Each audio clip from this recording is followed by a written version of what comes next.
നമസ്കാരം. പാകിസ്ഥാന്റെ ആവനാഴിയിലെ അവസാന അമ്പും ഒടിഞ്ഞു എന്ന് വേണമെങ്കിൽ പറയാം. ഇന്ത്യക്കെതിരെ പഹൽഗാം ഭീകരാക്രമണം നടത്തിയതിനു പിന്നാലെ കിട്ടിയ തിരിച്ചടികൾ എണ്ണിയാൽ ഒതുങ്ങുന്നതല്ല.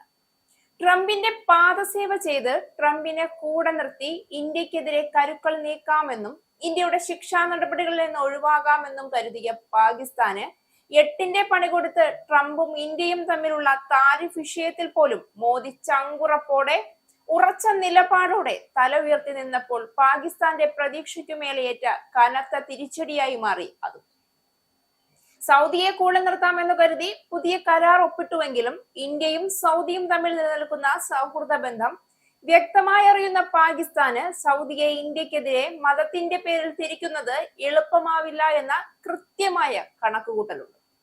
ഓപ്പറേഷൻ സിന്ധൂറിന് മുന്നേ തന്നെ പാകിസ്ഥാന്റെ വെള്ളം കുടി മുട്ടിച്ചുകൊണ്ട് നിർത്തലാക്കിയ സിന്ധു നദീജല കരാർ ഇനിയും പുനഃസ്ഥാപിക്കാൻ ഒരു സമ്മർദ്ദങ്ങളിലും പെട്ട് മോദി തയ്യാറായിട്ടില്ല. മാത്രമല്ല, കശ്മീരിൽ ഓപ്പറേഷൻ സിന്ധൂറിന് ശേഷം വലിയ തോതിൽ സൈനിക നിരീക്ഷണങ്ങളും തീവ്രവാദികളെ കൊന്നൊടുക്കലുകളും ഒക്കെ നടക്കുന്നുണ്ട്. ഇന്ത്യക്ക് ഐക്യദാർഢ്യം പ്രഖ്യാപിച്ചുകൊണ്ട് ഇന്ത്യയോടൊപ്പം ചേരാൻ റഷ്യയും ചൈനയും ഉൾപ്പെടെ മിക്ക വിദേശ ശക്തികൾക്കും വലിയ താല്പര്യവുമുണ്ട്. ഈ സാഹചര്യത്തിൽ ഇന്ത്യക്കെതിരെ ഒരു ചെറുവിരൽ അനക്കാൻ പോലും കഴിയാതെ പാകിസ്ഥാൻ ആകെ പെട്ടുനിൽക്കുകയാണ്. എന്നാൽ അതിനിടയിൽ ചെറിയ ഒരു പ്രതീക്ഷ ബാക്കിയുണ്ടായിരുന്നത് തീർച്ചയായും ട്രംപിന് മേൽ തന്നെയായിരുന്നു. എങ്ങനെയെങ്കിലും ട്രംപിനും ഇന്ത്യക്കുമിടയിൽ നിലനിൽക്കുന്ന താരിഫ് ഭീഷണിയുടെ പേരിൽ ട്രംപിനെ ഇന്ത്യക്കെതിരെ തിരിച്ചുകൊണ്ട് ഒരു കലാപം ഉണ്ടാക്കാമെന്ന് കരുതിയ പാകിസ്ഥാന് വീണ്ടും വലിയ തിരിച്ചടിയായിക്കൊണ്ട് കശ്മീർ വിഷയത്തിൽ യാതൊരുവിധ സഹായവും പാകിസ്ഥാൻ നൽകാൻ തയ്യാറല്ല എന്നും ഇന്ത്യക്കെതിരെ യാതൊരു നിലപാടും സ്വീകരിക്കാൻ തയ്യാറല്ല എന്നും വ്യക്തമാക്കി അമേരിക്ക കഴിഞ്ഞ ദിവസം രംഗത്ത് വന്നു കഴിഞ്ഞു.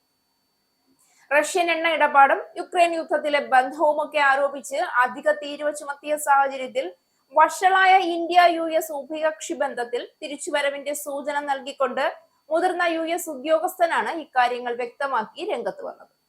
ഇരു രാജ്യങ്ങൾക്കുമിടയിൽ പ്രശ്നങ്ങൾ ഉണ്ടെങ്കിലും ഇന്ത്യ US ബന്ധം ശക്തമായി തുടരുന്നുവെന്ന് സ്റ്റേറ്റ് ഡിപ്പാർട്ട്മെന്റിലെ ഒരു മുതിർന്ന ഉദ്യോഗസ്ഥനാണ് പറഞ്ഞത്. മാത്രമല്ല, ഇന്ത്യൻ പ്രധാനമന്ത്രി നരേന്ദ്രമോദിയും പ്രസിഡന്റ് ട്രംപും തമ്മിലുള്ള കൂടിക്കാഴ്ച യഥാസമയം നടക്കുമെന്നും അടുത്ത വൃത്തങ്ങൾ കൂട്ടിച്ചേർത്തു.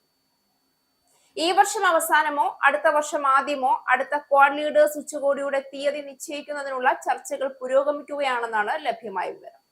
അവിടെ വെച്ചാവും ഇരു നേതാക്കളും തമ്മിൽ കൂടിക്കാഴ്ച നടത്തുക എന്നും മോദിയും ട്രംപും തമ്മിലുള്ള കൂടിക്കാഴ്ച തീർച്ചയായും കാണാൻ കഴിയുമെന്നും അദ്ദേഹം കൂട്ടിച്ചേർത്തു.